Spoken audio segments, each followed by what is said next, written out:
My name's Allan Jhagroo, and I'm going to be the host today. And my co-host, Dr. Allan Jhagroo, who's a urologist, is likely in surgery or between cases as usual, but he'll probably pop in at some point here, and that's why we've got an open seat for him. Today's guest on our episode of So You Think You Can Doc is Neil Polonian. Polonian. Polonian. Yep. Okay.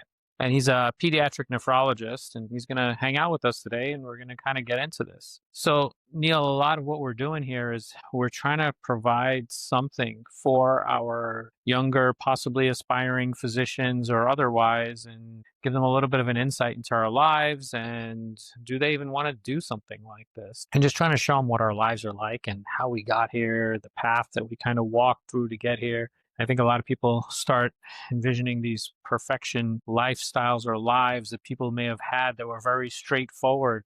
And, the more we talk to people, the more we realize, yeah, that's not true.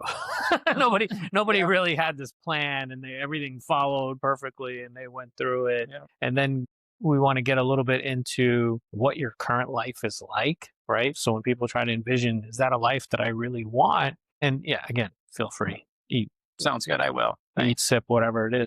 So, a lot of what I kind of envisioned when I was younger, it's like, oh yeah, and you're going through school and I don't know, become like a physician because then you're doing well at school because that's what you do. Or, sometimes you'll throw out lawyer and then every once in a while somebody says something like, astrophysicist or rocket scientist, right? Like it's always kind of the path you almost default into if you're doing well in school or you feel like you should, or explain why you're not doing that, right? And now people are looking at this differently. They're thinking about their quality of life and is that something I really want to do? Is that worth it? We used to just kind of think, well, yeah, of course you want to do that because that's what you do, right? And a lot of us start down that path and you don't necessarily deviate from it once you've started down that direction, especially if you get into, loans. Then it's like, oh, you've passed the point of no return here because you've got to pay this thing back at some point. But that's kind of where we're going with this. And, welcome again. Thank you. Thanks for sitting down with us. You're the first pediatrician that we've had. So this is a whole different realm for me. So excuse me in advance for all the silly things I might say. No, I'm glad I can represent. Yeah. So you're here. This is at the University of Wisconsin, but I kind of want to take you back to the beginning, right? Yeah. Not when you were born, but like the beginning. I've read through some of your CV briefly, but I was surprised by some of it too, because you think you work with someone long enough, you know them better, but you don't. I guess we don't cross paths just quite enough. Right. But yeah, going back. So I think you make a good point where there's a lot of people that I remember growing up who told me, when I grow up, I'm going to be a pediatrician. When I grow up, I'm going to be a surgeon. And this was maybe like in grade school or high school. And I certainly never had that thought. It didn't even cross my mind. I did well in school. I always loved math. I loved physics. And I actually thought I was going to be an engineer. And that's actually that was my goal. So before you even get out of that, the concept of loving math and physics, do you think there was a difference between I really loved this or this comes easy to me, like I'm good at this? It was probably half and half. Like it was relatively easy. I actually, going back to middle school and high school, I really hated English class. I hated like literature. Like that never really spoke to me. I did do well in math, and I really liked it, especially as I got into high school and as we started doing like the AP classes. I really had fun with it. So I really did enjoy it. I love doing like the complex math problems, differential equations and whatever calculus stuff. Like I did actually enjoy that. I had some great teachers. I had friends in those classes. It was a combination of that. I did good enough, and it was fun. It was fun to like have that satisfaction of like, hey, like I got through this complicated problem. I understood it, and I got to the end.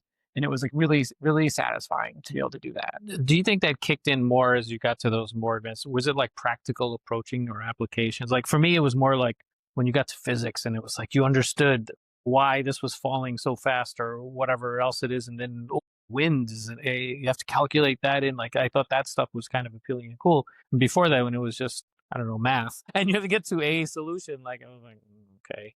whatever. Yeah, I really didn't like some of the really esoteric, like the geometry, trigonometry, that I definitely didn't like, because you're right, it really wasn't Mm. anything I could see in real life. But then as you got into the science classes, what I loved was, like, I loved AP Physics. I had a great teacher, and you got to combine, like, these real world problems that you could see, but you used all of these, like, complex and complicated math strategies that you'd been learning about, like all the calculus that you'd been learning about, and then actually applying it and seeing how this applies in the real world. I thought that was actually very cool to me. Yeah. So now you've got this, like, well, I'm not going to say it's an identity. Maybe it's a self recognition of this is my wheelhouse, my strong point. But you also said that there's this, the English, and I'm going to link in, because in the modern day, English is like also presentations and preparations, more so than even English. Right? So it's kind of morphed a little bit, but that's, yeah, that certainly doesn't get you. Yeah, it does steer you more towards the engineering line, but and it definitely doesn't steer you towards, like, hey, I want to talk to sick kids' parents. Like that would seem Yeah. scarier, if anything, based on where your strength is, right? Yeah, that And is this is, true. so we're in high school, and the high school, right? Yep. And now we're Yep. thinking about, you're in the Midwest in Illinois. Yep. Okay. I saw you went to undergrad here, but I would, sometimes people went far away, right? So, Yep. and you're going into college and still feeling engineering. Yeah, no, definitely. And part of it, probably was a realization that, like, this was something I was decent at, something I enjoyed enough. And I'd also heard from people that, like, hey, this is a pretty good way to make a living. It's a job that's in demand. It's a job that pays good enough. So I don't think I really explored it exactly enough, but I'd heard from a lot of people, like, hey, this would be good for you. This is a good Mm. um, pathway that would work well, like, for you as an individual. And so, When you say people, I know I'm kind of nitpicking here, but mhm, when you say people, are you thinking more like family, parents, or more like peers in where you were in college at this point, yeah. right? So definitely, like, guidance counselor type people in high school for sure. Mm. Were giving you that advice. And I think I was probably also hearing it from family members. And I did have some family members that were in various fields of engineering. And my dad was a construction worker. So that was also something that probably was a little bit of an overlay there. So, not that I had any experience with it, not that I had any specific internal desires early on to say this is the job I want. Mhm. It was more kind of like, it seemed on paper that it did make sense. Just understanding that, engineers are people that use math and science Mhm. regularly, and they get to apply it in the real world. And so it seemed like it made sense for me at that point in life. Any physicians in the family or anybody in None. medicine? Nope. None. Yeah, so I mean, it's interesting. So you're walking through your classes. I'm assuming you're doing okay, Hmm. right? And this is undergrad, but there isn't much time here, right? You've got a few Right. years to Right. kind of really dedicate your future path. I don't I don't exactly like that system, but I don't have a suggestion even of something Right. better No, no, for sure. remotely. I feel like it's bad enough. I have, high schoolers. Well, now my daughter's in transition. She's just got her schedule actually today. She just sent it to me she's starting in UW for business school. Oh, She got nice. admitted there. And, that was a great victory of its own. She sent me her schedule today. It's 3 days. It's Tuesday, Wednesday, and Thursday. And it's like, Ideal. wow, you have Monday and Friday off. Wow. And it's like, I think like 6 classes or something like that. And it's like, yeah, I guess that's enough credits. And like, why should we push for finish even faster? And they've got her mapped out to finish in 4 years and everything. It's like, well, that's so you're here. You kind of have to figure out whether or not you're really committing to the engineering. Yep. And it was kind of serendipitous, but I did a summer internship somewhere in the middle, maybe after sophomore year. I did a summer internship at Baxter, the Mm-hmm. healthcare company, and I was working in their product line that does machinery involved in blood donation, blood transfusions, like that line. And it was a pretty good internship. Like, you had to apply for it. I got accepted. I was really excited about it. And after that internship was just so um uh like I was I was just, my eyes were opened up to what it actually means to be an engineer, Hmm. like in a big company at least, because it was day in and day out. It was mostly various meetings or sitting in the lab for like 8 hours a day, just running like an experiment over and over and over and over and over again. And I was thinking like, oh, this is great. We're going to get, a lot of hands-on experience. We're going to be out there making products, helping people. And while that does, you know, hold true in the long run, like the process of it, there's so much red tape, there's so much, time that seems wasted, so much you get bogged down in all these The little day to things. day is very different The from day to the. day is very Give me different. 1 second, Neil. I just want to check something For sure. I was just having a moment there where I'm like, did I hit record? Right. I'm not sure. Did I lock the door? This button is a stop. Yeah, it doesn't have to lock because Ali's going to come in. No, like when you leave the house for the day. Oh, yeah. Yeah. You're like, did I close the garage door? Man, I can't tell if it's a recording. Oh, yes, there's a timer going. Okay, I feel much better now. I just had one of those moments. So this is the magic of editing. That we have all these great things that we can use. I hear exactly what you're saying. This dream of like engineering and building and designing. It sounds all great. And so, I had this concept of being. So I worked as a chemist for a while. I did a chemical chemistry degree with structural and engineering. There's like, it breaks up into different chemistry degrees. And I was working with Pfizer. Well, it was, sorry, it wasn't Pfizer. It was Shire. It was Shire Richwood at the time. And by coincidence, Baxter, and maybe a coincidence as well, that it overlapped in the nephrology world. Shire ended up being the Renvela, the phosphorus binders things. At the time, I was working on the digestive studies for Adderall and Dextrostat and all these popular, I call them Ritalin impersonations, but now it's no longer an impersonation. Now it's like the main and the go-to. Yeah, this sounded all great. Now you're going to be creating all these things. And I'm day to day, I'm in there. These are controlled substances. You're like coding, and there's no windows. It's very repetitive. I'm doing digestive studies over and over and over, different doses, and this was not the dream that I was dreaming of, right? And I think and I got bored, right? And then, that changed, to say the least. I was doing well. I was getting promoted, blah, blah, blah, all of these things, but it just wasn't for me. And I think this is a little different from some of what I'm seeing. So I work a lot with the biomedical engineering students and the undergrads, and they're in their, at least in their education, they're all like task oriented on all their projects of like solving certain problems and designing things. And this is like the fun stuff, right? I hope their lives look like that, but I can't imagine they do, right? I mean, like you said, it's this, oh, well, once a year, there's this like moment, maybe, hopefully, if things work out. But the other days are, monotonous, right? And I think it's, in some ways, it's good, right? To have those exposures. An internship is perfect timing, right? Because it's not a full commit later on, which obviously could lead to regret. And you get that exposure to say like, yeah, or no, this is not really what I was looking for, right? And for our undergrads in these majors, these biomedical engineering and this kind of stuff, this is a big deal, right? They're thinking, should I go to medical school? Continue with this? And I'd say it's like 50-50 and I've done this for over 10 years of groups of 5 or 6 every year. And it's about 50-50 where some of them like really get excited about this and they like that process and they like them, working towards this goal. And it's okay if it takes a year. And other ones are like, oh yeah, I need to talk to people or something. And they abort like very quickly. So yeah, I completely hear that, with your experience was there. So you're starting to realize like, yeah, I don't know that I want to do engineering full time all day, every day. There's obviously a passion there, but did you try to figure out how you could explore that passion somewhere else? Because at this point, you're not saying like, oh, clearly I want to be a doctor.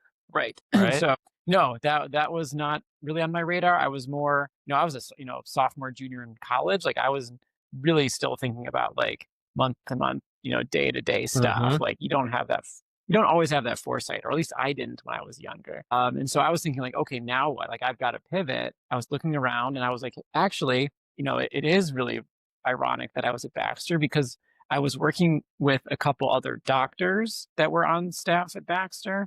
And I was, seeing the products that they were doing. And I thought like, this is really cool. Like what the mission is awesome. I just didn't see myself being that member of the team who's doing that grinding day in and day out. Like you said, I had a cubicle with no windows. and I was at the computer running these experiments, Hmm. and it was boring. I was bored. It was not something I wanted to do with my life, but I really loved that concept of like being in the medical field and seeing, the outcomes that you can have when you make someone's life better. I was like, well, this is very cool. Like I'm Yeah. interested in this. Like, this is cool. How can I use some of my interest in math and science, but then kind of be more on the hands-on phase of it? And at some point, it was in the middle of college. It came up to me, or like, wow, I could probably do that as a physician. Like, that is something where I could use both of those passions, but be a little bit more like fulfilled on a day-to-day basis. It sounds like you may have gotten a taste of some feedback of like in the healthcare field, like wow, and the greater good, and Yeah. Yep. I'm helping something, and that feels good. People say that all the time, but like, do they really mean it? And but you Yeah. had it enough to think like you could build a bridge, look at the bridge, and see people driving over it, and get the Like, that's really satisfaction from important, that right? too. Although that'll take whatever amount of million years, and probably maybe never see that Right. actually happen where you get that outcome. But you're getting this like, okay, I'm seeing these other physicians, I'm hearing about their lives a Hmm. little bit.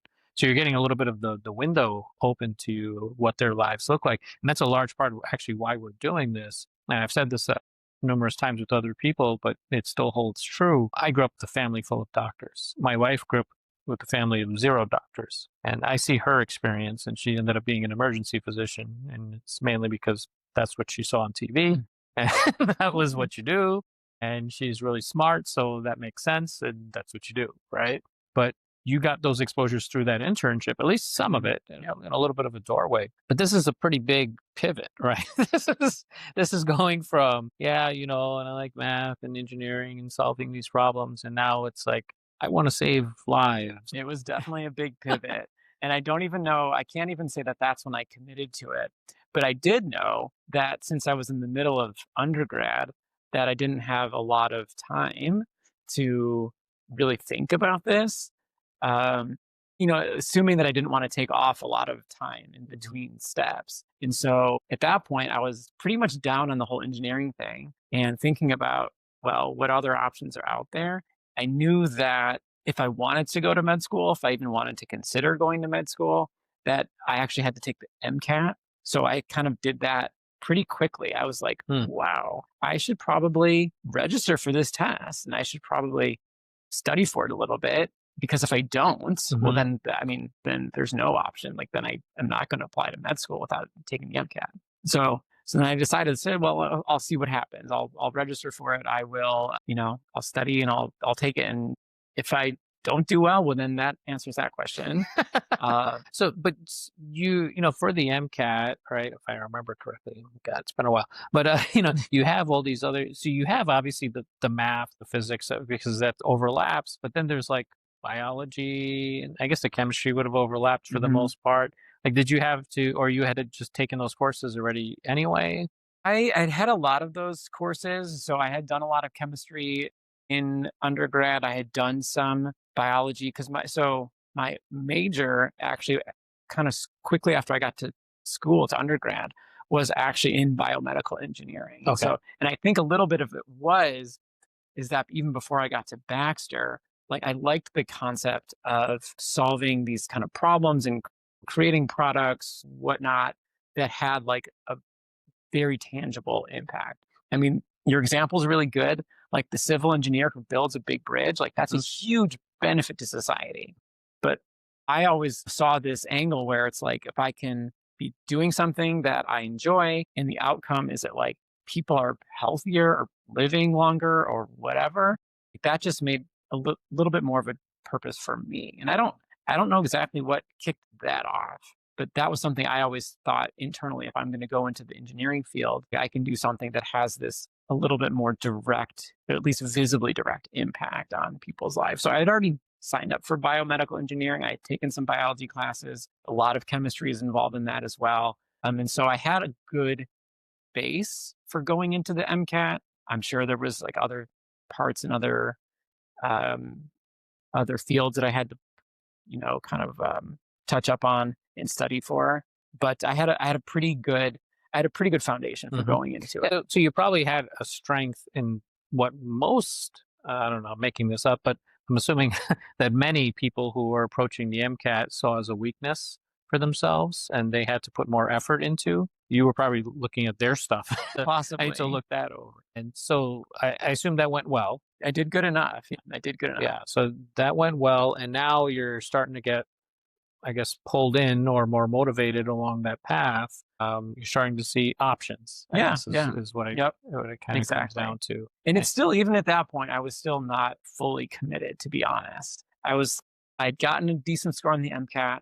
I knew that this was a score, or at least I assumed it was a score that with my other grades and whatnot, that I would get into medical school. mhm. And I still wasn't like 100% sure. But I kind of just kept moving forward with momentum because I kind of felt like this made the most sense as far as like looking at like long term career trajectories. So momentum, yes, I mean that completely makes sense, except for one part to me. So momentum, it sounds like it's something you can. I'm not talking about actual momentum, Hmm. but something that you can really create and generate and grow with. But that's in real life, it's not you isolated by yourself, right? You have these influences, whether it's your family or your peers and this, that, and the other, and your, family and peers for the most part, engineering, right? Hmm. So this is momentum that you're going with, but you created it, and did you feel like alone with this? Were you supported? A little bit. I think I had that support. So I think you and I probably grew up more in that generation where, and you touched on this, like if you were good in school and if you were like one of the bright kids, the top two jobs were doctor and lawyer. And so when I kind of started to pivot and say, you know what, I think I might apply to medical school, like I did get a lot of like, there's going to be a doctor in the family kind of, Mm, motivation and support. And I had a lot of support from my family to kind of pursue that just because it was kind of regarded as like such a high ranking job that you could have. And again, I grew up in a more blue collar family. My dad was a construction worker. My mom was a homemaker when I was a kid. She ended up working at the local high school when I got older. And for somebody in the family to be a doctor, like everyone was thinking this was a big deal. So I kind of also rolled with that a little bit. okay, so there were. I get the feeling it was one of those. Obviously, nobody knew better because you didn't have it in the family. But it's kind of like we don't know if he's smart enough, And it's like, wait a minute, he is. Right, right. you I mean, know. it never even came up like early on. Like it never even came up because again, because we had no Mm, family members that were physicians. It's just kind of, sure, sure, you can be whatever you want to be. Like, mhm, mhm. whatever. It doesn't Yep. it doesn't matter. But then when it started to get a little bit more real and I started talking about applying to med school, like you could sense the level of pride and the level of like excitement from other family members to kind of hit that kind of target, I guess, like that. So that was actually also like pretty rewarding. I mean, it's a good feeling when people are getting excited about that. It's also a lot of pressure. Well, it is, but I didn't have the pressure coming from them because no one had specific like expectations. Like I remember, maybe I'm not sure if this is the point of this podcast, but I remember pretty early on in life, I was maybe 10 or 12 years old.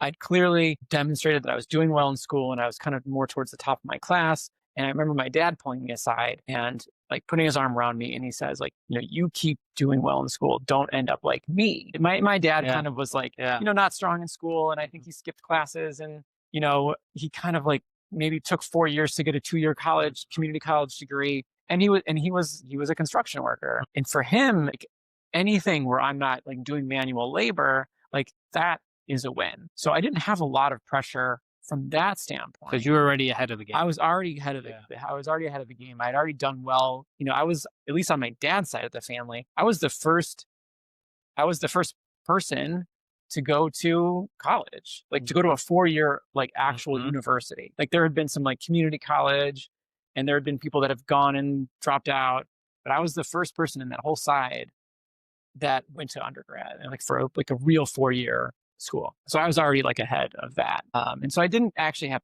pressure. But, when I mentioned that I was going to think about going to med school, like the pride and the like excitement was palpable. And so that was a good feeling. And that kind of pushed me a little bit too, right or wrong. that definitely motivated me. So it sounds like even the concept of going to medical school had already kind of put you in a different light. There's something that, and this is a little jumping forward a little bit, but there's something I noticed just very abruptly. It was, I think, the first break or something like that. I was already in medical school, and it was the first break or something, and I just came back, and my friends from around the neighborhood, I'd say none of them got a college degree, or at least later went back or something like that for the most part.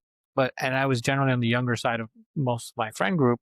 I came back, and just every time I spoke, they look and like listen to me. And it was like very abrupt and to me very obvious. I don't think they even noticed it.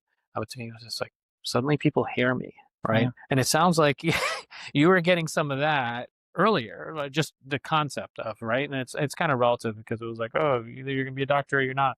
Well, at that point when you're in medical school, everybody assumes, you're gonna finish. And it was just very abrupt, but it was just, to me, I still remember it almost like night and day. Like people actually are listening to me. Like, Yeah. I'm important or something, or they care what I say. So I guess there are different things you can get out of this, but you're kind of ahead of it right now. Right? And your family's obviously supportive of this because you're like, wow, yeah, this will be great. You didn't come from it. You didn't know what it was when you were getting into it, right? Which, can also make it easier to quit because the expectations aren't there. Right?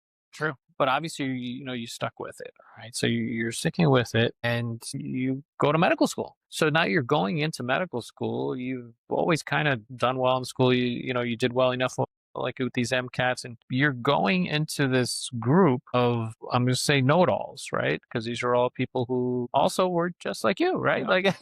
And now you're walking into this, and they've probably all their lives sought after this dream, and probably all have families in medicine. At least this is the perception before you walk through the front door, right? Yeah. And were you feeling okay with this? Were you feeling like intimidated by it, or were you like, hey, I know what I bring, Yeah, I'm without being cocky, like I felt comfortable. Like Yeah. I felt like, you know what, like I got here on my own merit and I have, every right to be here as much as anybody else. Mhm. Fully understanding that, like, yes, like that mentality that you described is certainly true with like a lot of other people that have wanted to be physicians their whole life, people that have their parents or their aunts and uncles or whatnot are doctors. And so I definitely didn't have that background.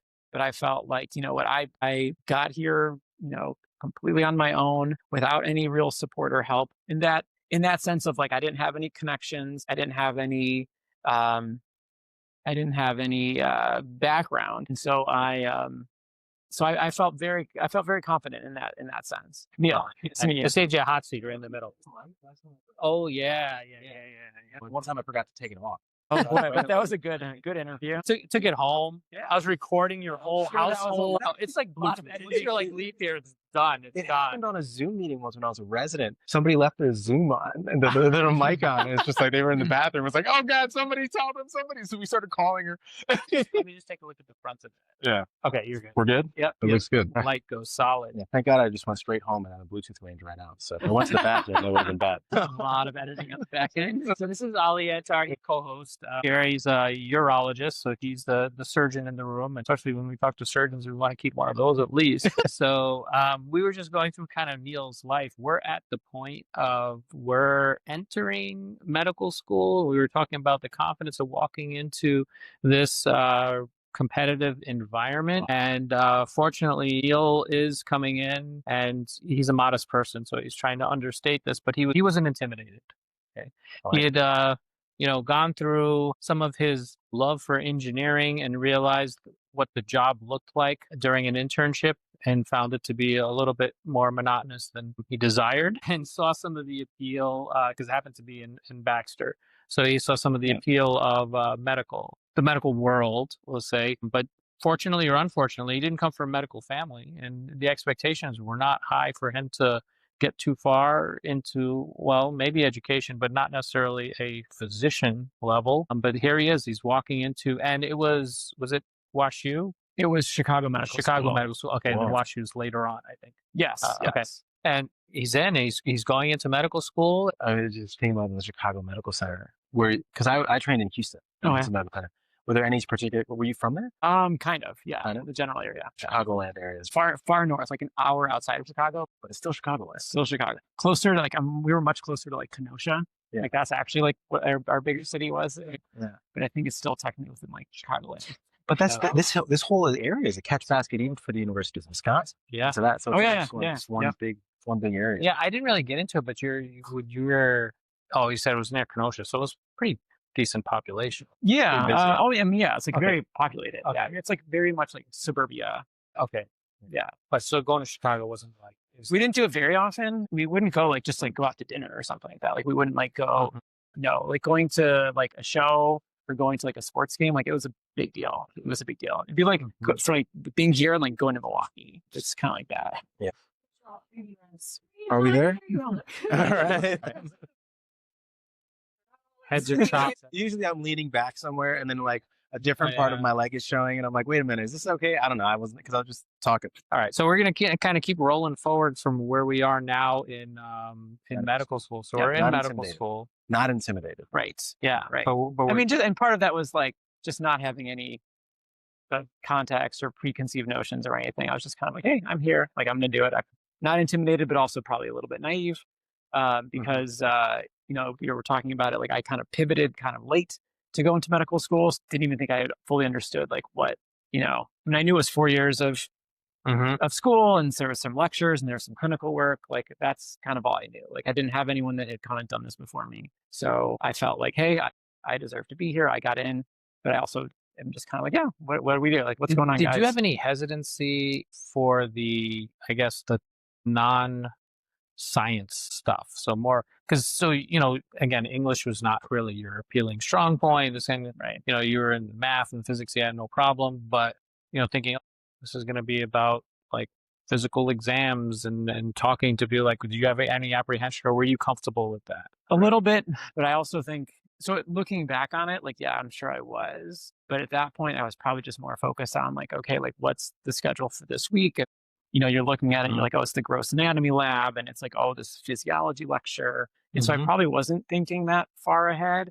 I mean, I do remember as we started getting into more of the clinical parts of med school, like that was harder for me. Like that definitely was a little bit more challenging for me to learn that language of how to talk to everybody, how to be, having to be present with, in the hospital wards. That was definitely a totally new skill set that I had to develop at that point. And that was definitely something I wasn't strong at going into it for sure. Yeah, and it's good. I mean, and it's interesting, but it didn't make you hesitate, right? And I think that's an important thing for like people to recognize that even the things you perceive as being potentially barriers or weaknesses. I mean, I can tell you, I was the shyest kid all along, and now people can't shut me up for way too much, right?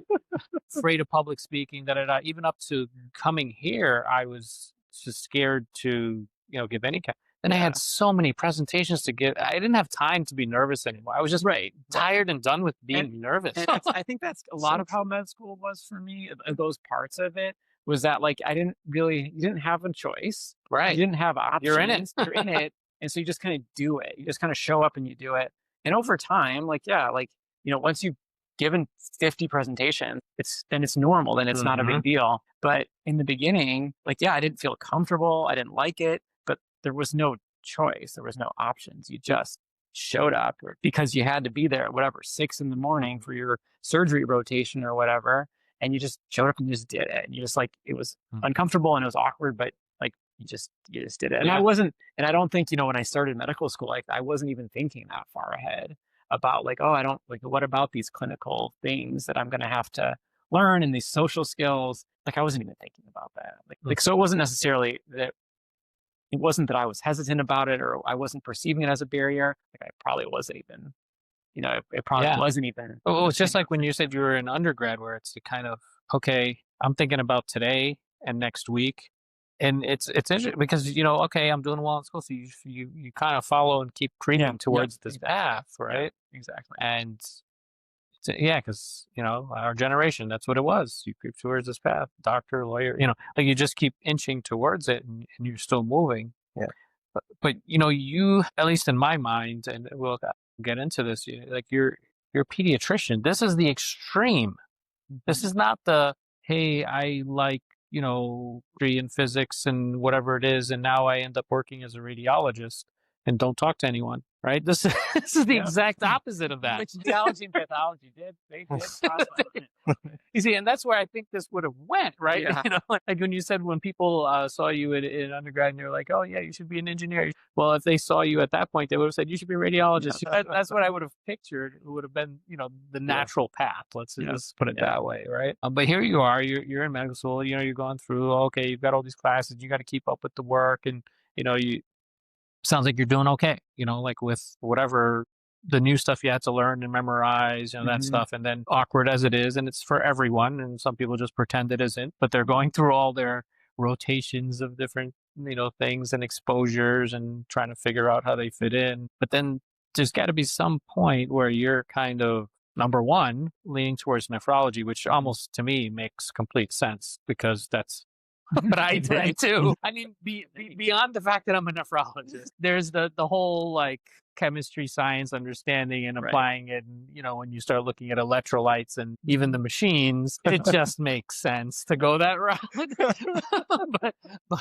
but the pediatric aspects, right? Like something happened there. It's like trigger. Yeah. So up front, I think even before I had that decision to make, I think you're right. I did very early on have this sense that I wanted to do something that was in that realm of like the engineering and physics type stuff. So nephrology jumped out very early. Cardiology jumped out really early.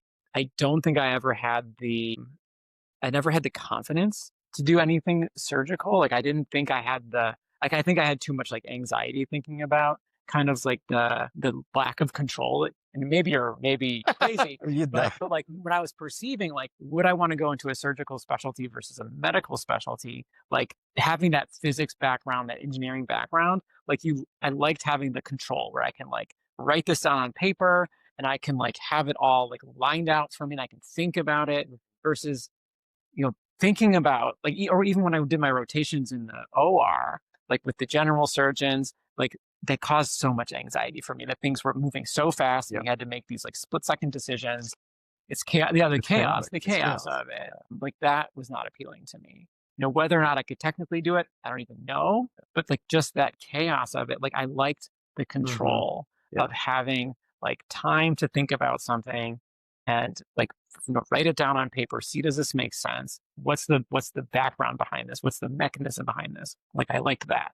So the surgical stuff came off pretty easily. And then it was really like thinking about things like nephrology, cardiology, like some of these specialties where you do have a lot of physics and a lot of chemistry involved. And so that came pretty early. And then it was, well, do I want to do it in pediatrics or do I want to do it in adult medicine? And before you get into that, so Ali, you have like, you work and train surgeons all the time, right? Yeah. And some people recognize this kind of stuff like, whoa, this is like chaos and I don't know if I can handle this kind of anxiety. And other people are thinking like, I don't know, my parents were a surgeon and I need to be a surgeon, or I want to be a surgeon and I'll get over this and I'll fight through it. Yeah. The way Neil and I probably both went into our surgical rotations and we were like, I don't know, somehow this will end. We'll get through this and it'll be over. Yeah. And then I'll go back to medicine. But there are people who've locked in. Like with urology, you go from medical school and you go like straight into urology, right? Yeah. Like you've locked into this 5-year program. I'm sure you see people like this. Yeah. And they still don't realize. A thing? They don't know. They didn't know it was chaos. And so it was a big deal in our program that we had a couple of residents that started their engineering to like, oh my God, I didn't realize it was this much chaos. Because they were getting a surface level interaction is what it must have been before. And they said, hey, I don't think I can do it. And it's totally okay to say that. Like, I think that's one of the things that I wish that we would publicize more is that whenever you realize that, hey, maybe this is a little too much, it's okay to be like, yeah, maybe I should do something else. And because everybody finds their path. The thing that's interesting to me about the chaos is that I feel like another field where sometimes people don't realize that that's what they're going for, emergency medicine. So some people say, hey, I like emergency medicine because I feel like I'm saving people. It's like, no, I think you're drawn a little bit to that chaos, aren't you?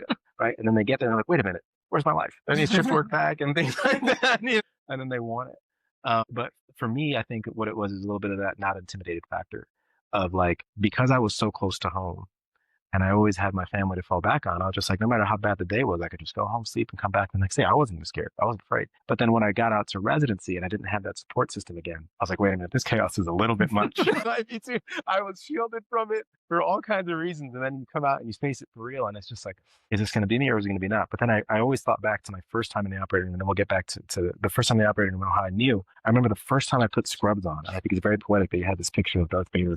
I felt like Darth Vader coming up on that table, right? But there was just that feeling of like, oh man, like everything is here. And it's like, oh, I'm in charge of something. And there was a feeling that I'm just like, I want more of this feeling. And so now I scrub in, and it's just like, oh, whatever, back to another day. So it's very interesting to find out the feeling side of how people chose where they got into. And so, because everybody ends up where they belong.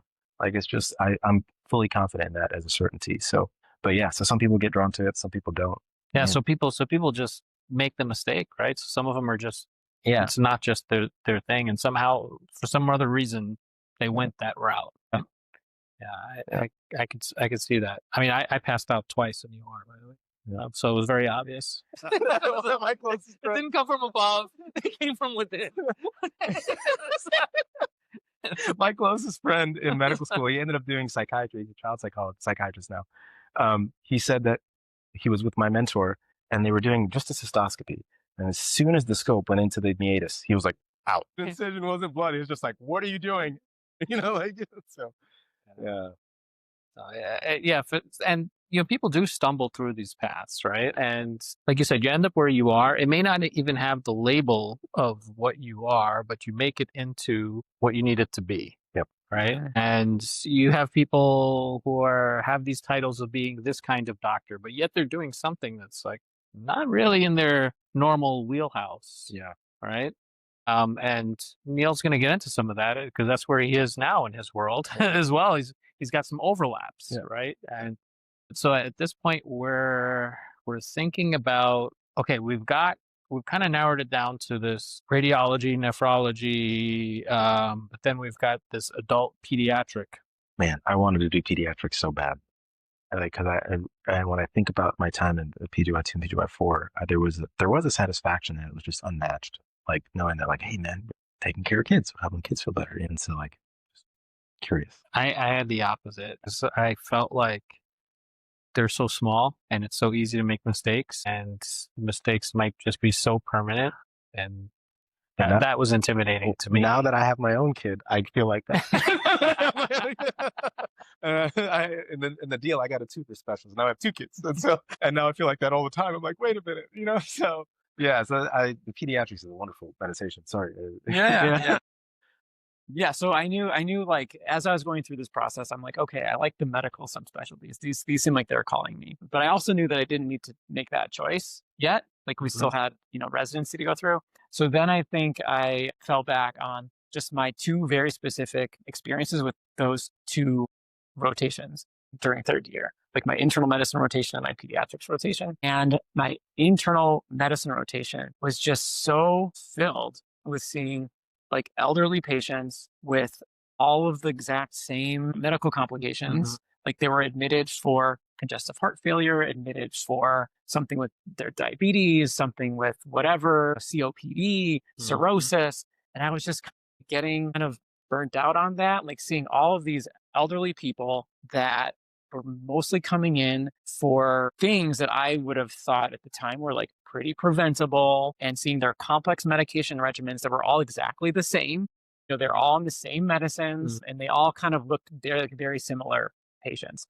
And, fully understanding that that's not the entire scope of internal medicine, but like that's what I saw. Like that was my specific experience.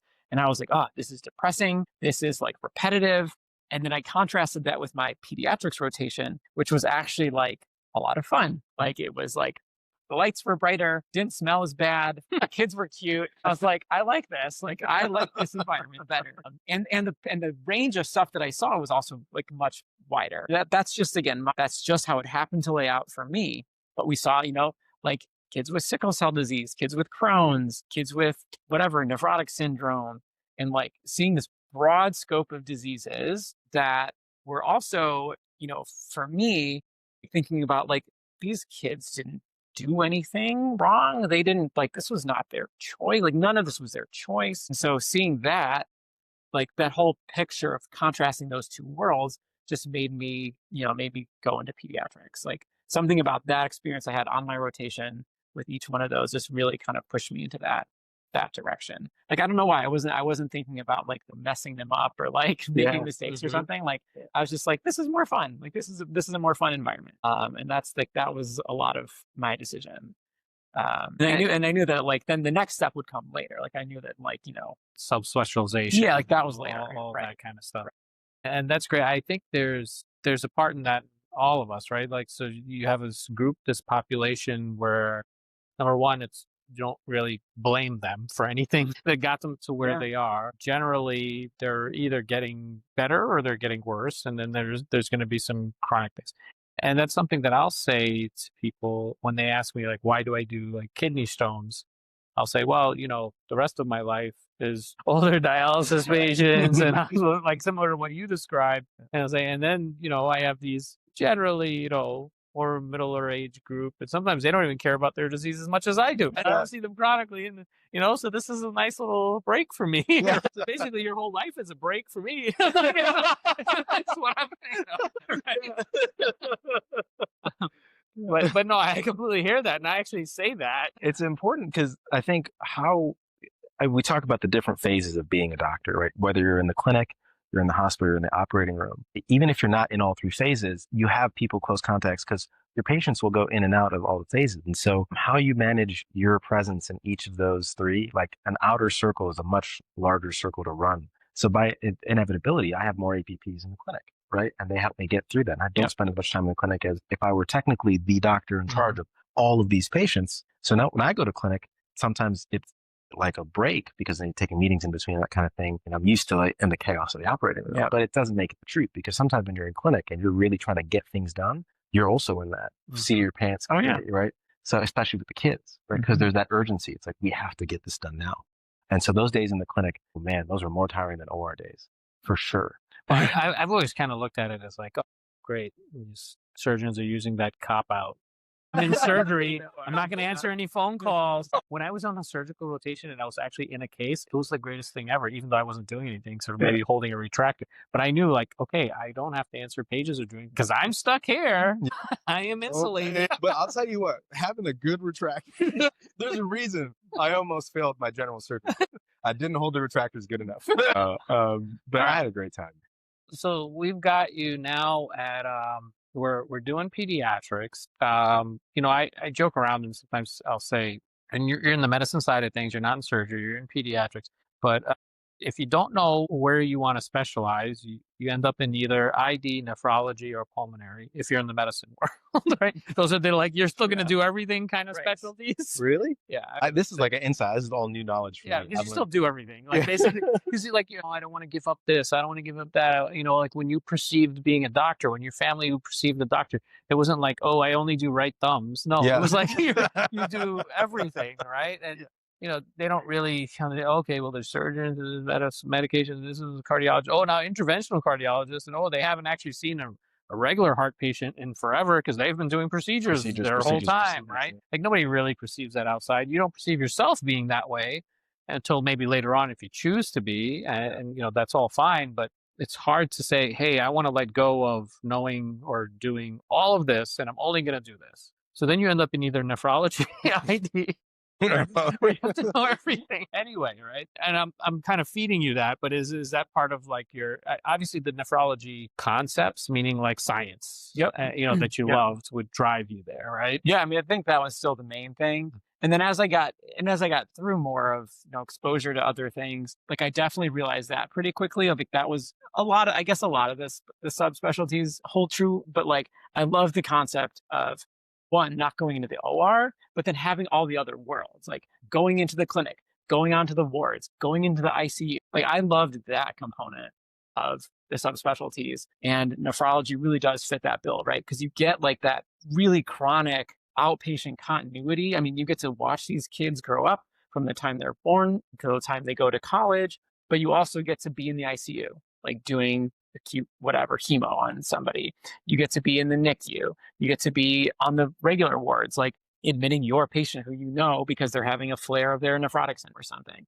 And so I love that aspect of like being everywhere in the hospital except the operating room. But I really did like that, like that you're not like siloed into this like single, especially having seen like you and we've all probably witnessed this huge change when like a primary care doctor used to like round on their patients in the morning and then they would go to clinic. Yep. And we've seen this like huge division of where like, no, like this is your job, this is your job, this is your job. And everything is kept separate. We're part of that kind of fraction now where you do actually get to like go everywhere. Yeah, you really get to like live in these multiple worlds, which I love. And nephrology is great for like all this like long-term continuity of care, a lot of acute care. That like kept me really like, it felt really fresh and really like energizing. Because everything you said, I agree with 100%. I just want a little add on. Going to the ICU and taking care of an ICU patient, in my eyes, I feel like that's as intensive as going to the operating room because you have to have a certain level of vigilance in those spaces. And I feel like it's the same vigilance in both, right? The only contrast I would say is that there is a reason why I didn't choose to go into critical care because I actually liked that too. When I got to residency, like I loved being in the ICU. Yeah. But then I don't think I could do what an ICU doctor does. Like I loved the medicine of the ICU. I loved like ventilator physiology and I loved like, the like hemodynamics. And I really loved that part of it, but I just didn't love the chaos and the anxiety. As a subspecialist who walks into the ICU, it's different. Yeah. Like it is a very different feeling to be like, okay, like we have to do this and we have to do this. Now go do it. Yeah. You always have someone who's like actually running the show. Like there is always an intensivist, like who's the ringleader of that patient. Yeah. Like I'm just helping out. Like I'm just like, you get to walk away. I get to walk away. Yeah, exactly. I have a specific role that I can help out with and I can do that. Yeah. But then I can step back. Yeah. And like whatever, if it is getting to be a messy situation, well, like I've done my part. I've helped. It is. So you're right. It is a very chaotic feeling in the ICU sometimes, but in the right dose. In the right doses. Exactly. When you guys are in the OR and things go wrong, we call somebody. But you're there. It's you until you get someone there, right? Right. We're there. I'm never the last one. Right. Exactly. In the ICU. I think that's part of choosing the subspecialty. And I think the closest that I feel that is when we get called in for like hurt ureters or things like that. It's like you get to come in and like just fix the ureter. I'm like, all right, I'm out. Or, oh, hey, I'm going to patch up this bladder. The multi-traumas, the polytraumas, that's all I do. I'm like, you guys handle everything else. The head was blown out. And there's other kinds of stuff. Like, yeah, I'm going to put a patch right there. Right? Yeah. So it definitely changes some of the feeling. And it allows us just a little bit of that taste because similarly, I would not be able to be in a trauma setting for too long. I think it's one of those areas where if I had to be vigilant in that kind of environment for more than a week at a time, and I think that's why the shift work for them and the siloing works, right? Because they're trying to control, I think, the doses of that chaos. Yeah. The same thing goes to sports and athlete management, fatigue management. But yeah, and that's part of what you liked about the job is that it got you through all the phases, all the parts of the hospital and clinic, and every day you'd be able to do all of it. Yeah, pretty much. Yeah, I think there's definitely an appeal there. There are certain specialties that, kind of walk those lines. OB-GYN comes to mind where you really did everything, as well too. But so here you are, you're practicing as a pediatric nephrologist, you're in a university academic center, and you've kind of ventured a little bit out of I don't know if there is a typical pediatric nephrologist, but you have this overlap into urology, which seems somewhat natural, but with the metabolic stone clinic for the kids.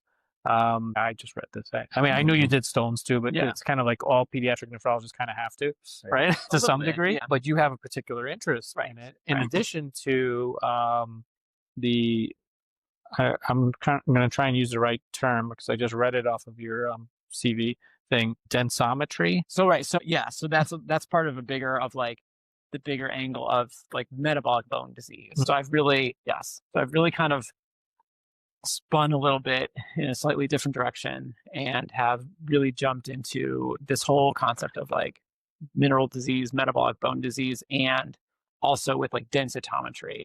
So that's something that's not always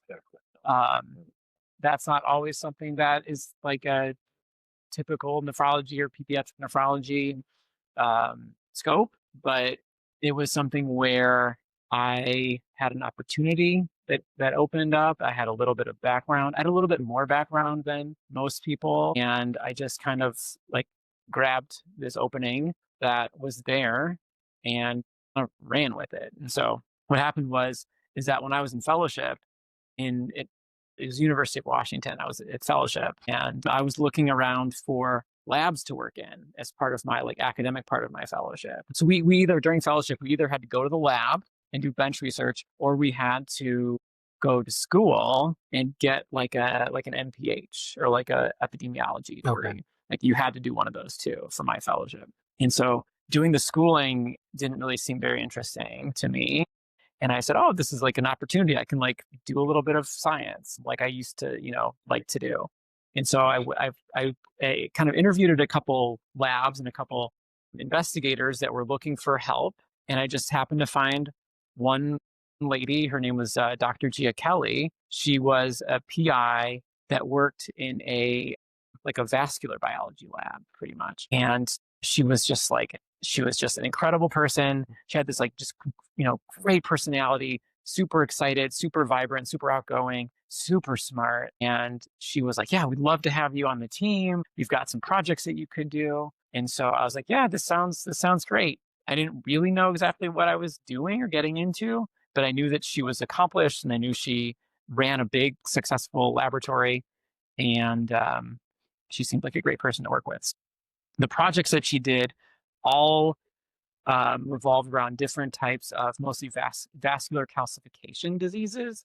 And she had one wing of her kind of experiments were in mouse models that had renal disease. These were mice that had kidney disease, and she did all these different tests to figure out how do they calcify vessels. And so I kind of just did that because that's what was, available, and she was really good at it. And so I was like, yeah, I want to be with someone who is good and knows what they're doing and is successful. And so I kind of just jumped into that. I learned a lot about like mineral disease. I learned a lot about abnormal calcifications and ectopic calcifications. I learned a lot about normal, healthy mineral states.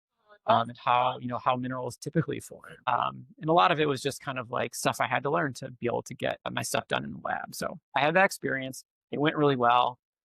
And then I came here and nobody was really doing that from the clinical side within the Department of Pediatrics. Nobody really had any ownership of these children that had all these various different types of bone mineral diseases, whether or not they were CKD and whether or not they were kidney disease related or just something else. Nobody was doing it. And so I just kind of like stepped into that role and said, hey, I know a little bit about this. I can, I can kind of help see some of these patients. And then it just kind of ballooned into a bigger program where we actually built up a clinic, like a dedicated clinic that does this. I pulled in some other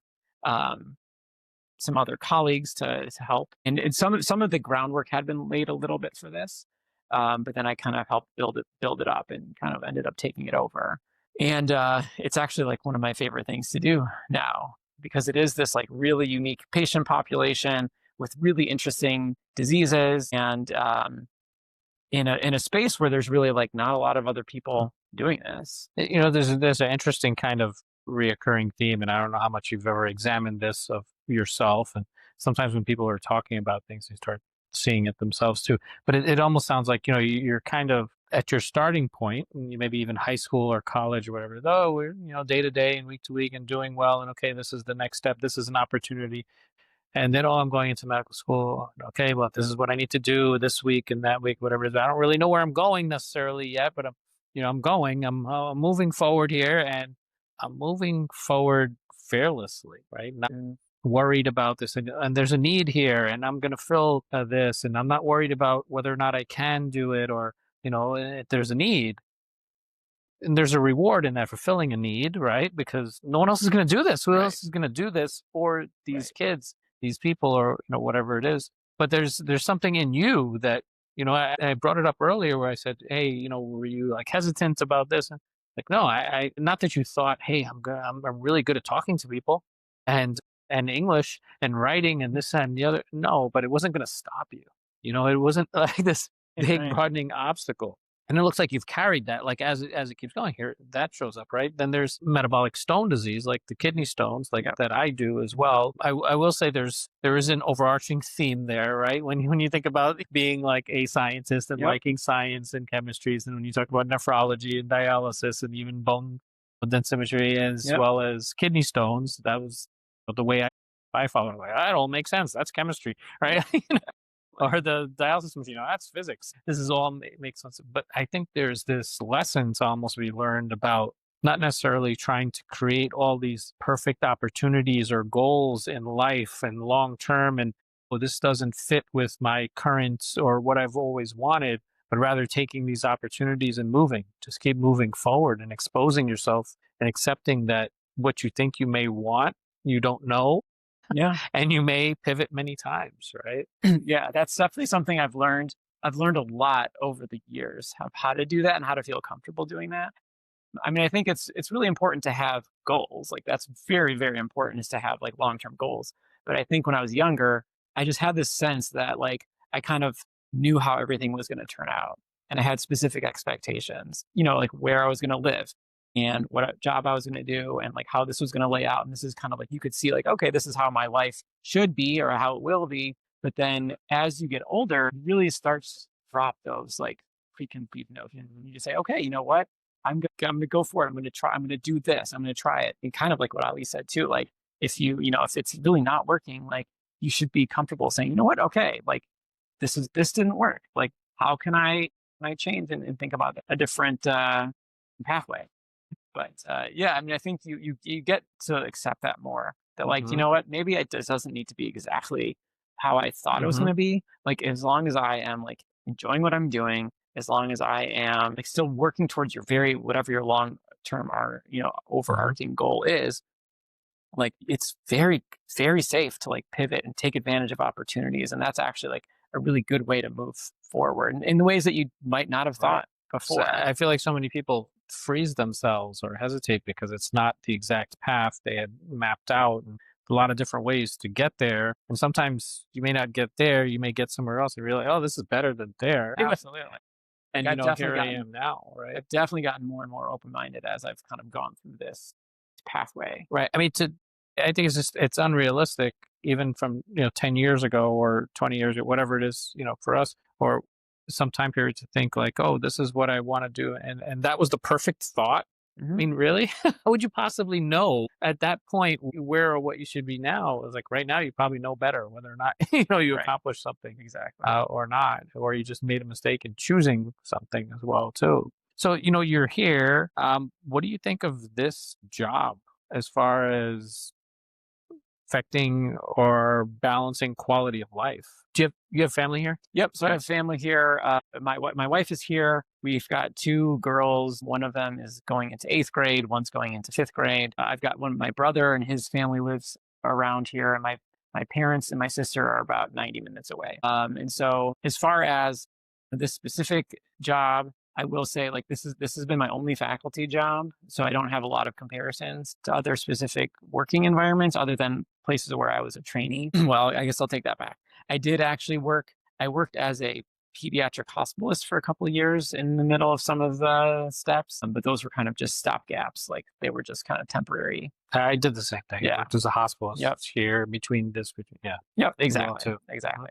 So this is my first real faculty job. And I mean, overall, I think without having any other, things to compare it to, like, I think it's a pretty good job. Like I'm generally pretty happy day to day when I come into work, when I leave for work. I think my current role right now gives me a good amount of like work-life balance. Now, of course, like we're a small group, as most pediatric nephrology groups are, and we have to, share the call coverage. So when you're on call, those weeks can be pretty bad, and you have to do them often enough. Like we have to do it like every 4th week, like we're on call. And so that's a. So when you say call, you mean every night of the week? Yeah. So we usually take call for 7 days in a row, like straight, like 24/7 for that week. And those can be obnoxious depending on just what happens to be rolling in. Are you coming in a lot? We don't come in a lot, which is fortunate. It's pretty unusual that once I've left for the day that I have to come back in. Like that only happens a handful of times a year, but you might have to stay really late. You will definitely be getting phone calls, like for sure. Like that's typical. You get phone calls at any random hour of every day. And you have to come in on the weekends and do rounding. And so it does kind of disrupts your life a little bit because you can't make any big plans those weeks. You have to make sure that your spouse is able to cover kind of some of the stuff that you can't cover at home. So those are tricky. But I would say, like, on a day-to-day basis, like, I'm generally pretty satisfied getting into work in the morning, having a good mix of clinic patients, having good support, having other things that I do with work from kind of the academic side, and then leaving every day feeling like, okay, like that was a reasonable day. There were some good things about it. Of course, there's always some things that are suboptimal, but I think when I go home every day, I feel like, okay, like I'm pretty lucky, like as far as like the whole scope of every job that there is in the whole world.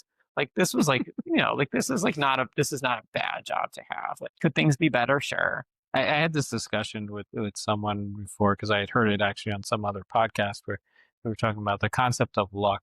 Do you feel like you're a lucky person? And it's just interesting to see how people perceive themselves. I consider myself extremely lucky. I mean, I've had some bad things happen. I've had good things happen, but overall, I just think I'm a very lucky person. Like a lot of things just go right that I did not earn. To me, that means you're lucky. Yeah, right? Yeah, I feel like, wow, got lucky there. I mean, maybe I just blank out when I'm unlucky. The girls, they do stuff right in school, and they've got like, whatever presentations and shows and whatever graduations and all of these things. Do you feel like, you're involved enough? You're there enough? Yeah, I feel like I can make it to a lot of their stuff most of the time, especially if I can just plan ahead a little bit. It's usually not too much of an issue. It's not like we're getting called into the operating room regularly and having kind of disruptions like that. A lot of my schedule, I do have some control over, which is nice about not being a surgical specialty, is having just a little bit more control of your calendar. And not having like those emergencies that happen. But what I assume are pretty regularly when you're getting called into a polytrauma or something that like, you can't. These things that are completely unpredictable. Like we're not even if I get a phone call, like I'm probably not going to have to scramble in to the hospital. Or you can time when that'll be. So right, absolutely. You can create space. Right. Even when you get that phone call and you're like, okay, you need to come into the hospital. It's like, okay, well, be there in a couple hours, like which is probably even early still. Yeah. We're not the first line of defense kind of thing, right? So and that's one of the good things about specializing. It gives you that one other barrier, and especially if you have trainees, like we have nephrology fellows, it's a whole nother layer. Right? These are fully trained doctors, right? Yep. And it sounds like you got a pretty good balance there. Things are going well. This is the academic world. Are there private? I've never even heard of a private pediatric nephrologist. I assume it exists. Probably only in big cities. There's very few and far between. Okay. And yes, they would only be in the biggest metro areas, like New York and Chicago, Los Angeles. Like most of the country does not have private practice pediatric nephrology. There's, depending on the institution you're at, there may be some balance of how much like academic work you do. You may work at an academic institution, but primarily only see patients. But in those centers, you're probably the only pediatric nephrologist at that center, or maybe one of two, which definitely poses its own challenges. For like an example, Marshfield Clinic has a single pediatric nephrologist. I don't think he does really any like research or academic. I'm thinking about the call schedule. Exactly. And so that's a real tricky place to be. But there are overwhelmingly most pediatric nephrologists work at bigger children's hospitals, which are essentially always tied into some institution. Either like, so ours, we are directly part of UW Health Hospital, physically connected. Right, yes. We're physically connected. We're like part of the umbrella of the main campus. Like we're somewhere under that structure of the University of Wisconsin. Right. There are some children's hospitals that are a little bit more self-sufficient, like some of the really big ones, like Children's Hospital Philadelphia, Boston Children's Hospitals. Those are probably the two biggest children's hospitals in the country. They're technically not, they are completely like a freestanding entity, unlike us, but they do have like, this kind of dual connection with these affiliations with medical schools. So like Boston Children's is sideways connected to Harvard, and the Children's Hospital of Philadelphia is like sideways connected to the University of Pennsylvania. So they are still like very prominent academic institutions. Yeah, I mean, it sounds like things have overall worked out pretty well. I'd say for myself as well. Anything else you want to say? Yeah, no, I don't think so. Yeah, we went over a lot. Yeah, we did cover. We covered. I feel like we did a whole biography of my Yeah. background.